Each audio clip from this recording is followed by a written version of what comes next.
আলাইকুম everyone, welcome back to my channel. আজকে একটা নতুন রেসিপি দেখাবো কিভাবে তেলাপিয়া মাছ আর কুমড়ো শাক রান্না করতে হয়। এখানে আমি কিছু রসুন কুচি, পেঁয়াজ আর কাঁচামরিচ কেটে রেখে দিয়েছি। সাথে আমি মাছটা রেখে দিয়েছি। এখানে আপনি আপনার বাসায় যে কোনো মাছ থাকলে আপনি মাছ দিয়ে রান্না করতে পারবেন। আমার বাসায় বাচ্চা আছে, যার কারণে সাথে আমি আলুও দিয়ে দিচ্ছি। আলু দেওয়ার কারণে অনেক মজা হয়। বিশ্বাস করে আপনি এই রেসিপিটা একবার রান্না করবেন, দেখবেন এত মজা হবে। 10 মিনিটের মতো শাকটা ভিজিয়ে এরপর ধুয়ে নিচ্ছি, এতে করে শাকে থাকা দানাগুলো তাড়াতাড়ি সরে যাবে।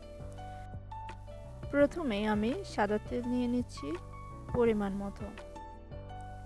তেল গরম হয়ে গেলে আমি এখানে পেঁয়াজ কুচি, রসুন কুচি আর কাঁচামরিচ কুচিগুলো দিয়ে দিব।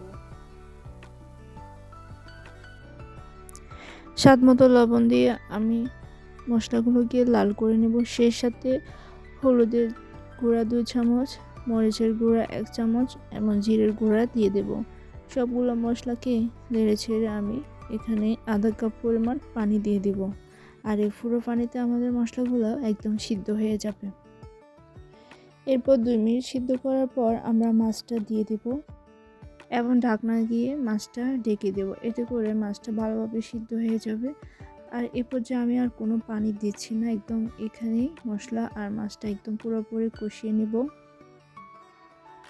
5 মিনিট পর ফিরে আসছি। 5 মিনিট পরে আমি মাছটা থেকে কাঁটা আলাদা করে নেব।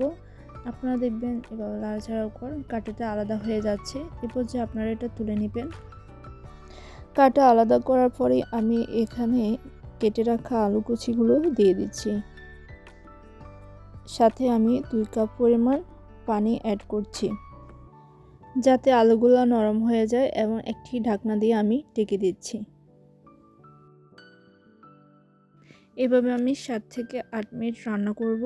যখনই দেখবেন পানিগুলো একদম কমে আসছে, কেটে রাখা কুমড়ো শাকগুলো দিয়ে দেব। এই পর্যায়ে আপনারা দেখতে পাচ্ছেন পানিগুলো একদম কমে আসছে। এখন আমি শাকগুলোকে দিয়ে দেব। সেই সাথে শাকটা নেড়ে ছেড়ে দেব। আর এই পর্যায়ে আপনার কোনো পানি আর অ্যাড করতে হবে না, কারণ কুমড়োর শাক থেকে অটোমেটিকলি পানি বের হয়ে যায়। এভাবে আমি নেড়ে ছেড়ে 2 থেকে 5 মিনিট রান্নাটা করে নেব।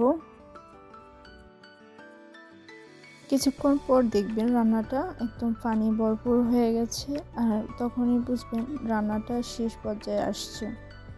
যখনই দেখবেন শাকের ডাঁটাগুলো নরম হয়ে গেছে, তখনই শাকটা নেমে ফেলবেন। আর মাশাআল্লাহ, দেখতে পাচ্ছেন আমার শাকের কালারটা কত সুন্দর আসছে। সেই সাথে আমার রান্নাটাও শেষ। দেখতে পাচ্ছেন কত ইয়ামি হয়েছে। ধন্যবাদ সবাইকে। আসসালামু আলাইকুম।